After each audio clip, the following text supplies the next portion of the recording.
Alcaraz తన కెరియర్లో first time ఒక సంవత్సరంలో 4 గ్రాండ్ స్లామ్స్లోనూ క్వార్టర్ ఫైనల్స్లోకి వెళ్ళాడు. అలానే జోకోవిక్ 9 టైమ్స్ ఒక ఇయర్లో ఉన్న 4 గ్రాండ్ స్లామ్స్ క్వార్టర్ ఫైనల్స్లోకి ఎంటర్ అయ్యాడు. సో ఇలాంటి విషయాలు తెలుసుకోవడానికి మన వీడియోని లాస్ట్ వరకు చూడండి. Hello friends, welcome back to our channel trendy VS vlogs. మనకి డే 8లో జరిగిన మెన్స్ మ్యాచెస్లో జోకోవిక్ మరొకసారి ఈజీగా క్వార్టర్ ఫైనల్స్లోకి ఎంటర్ అయిపోయాడు.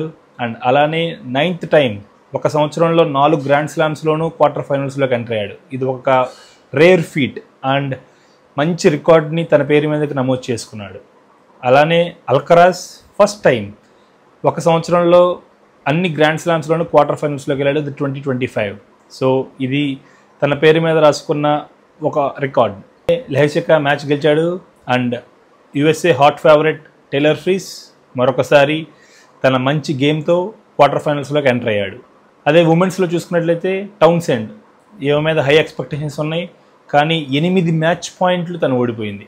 8 మ్యాచ్ పాయింట్స్ అనేది చిన్న నెంబర్ కాదు, ఎందుకంటే 8 సార్లు తనకి మ్యాచ్ గెలిచే అవకాశం వచ్చి అయినా కూడా తను మ్యాచ్ ఓడిపోవడం. అండ్ ఆమె అయితే కన్నీళ్ళు పెట్టుకుంది ఆ స్టేడియంలో. So it's all in the part of game. ఎందుకంటే టెన్నిస్లో విన్ అయ్యేంత వరకు గెలవనట్టు కాదు, లాస్ట్ పాయింట్ అయితేనే నువ్వు గెలిచినట్టు. ఎందుకంటే టెన్నిస్ అనేది అంత రూట్లెస్గా ఉండిద్ది గేమ్. సో మనం కొంచెం రిలాక్స్ అయ్యామా పాయింట్తో పాటు గేమ్ కూడా మన నుంచి దూరం అయిపోద్ది. పెగూలా మ్యాచ్ గెలిచింది. And Sabalenka, oh my God, Sabalenka number 1 అని మళ్ళీ మరొకసారి నిరూపించుకుంటూ క్వార్టర్ ఫైనల్స్లోకి ఎంటర్ అయింది. అలానే రైబకునా మ్యాచ్ ఓడిపోయింది.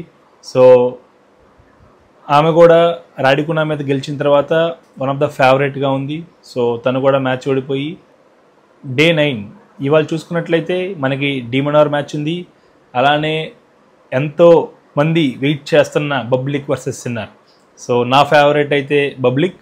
సో సిన్నర్ని మట్టి కరిపిస్తాడని నేనైతే అనుకుంటున్నాను.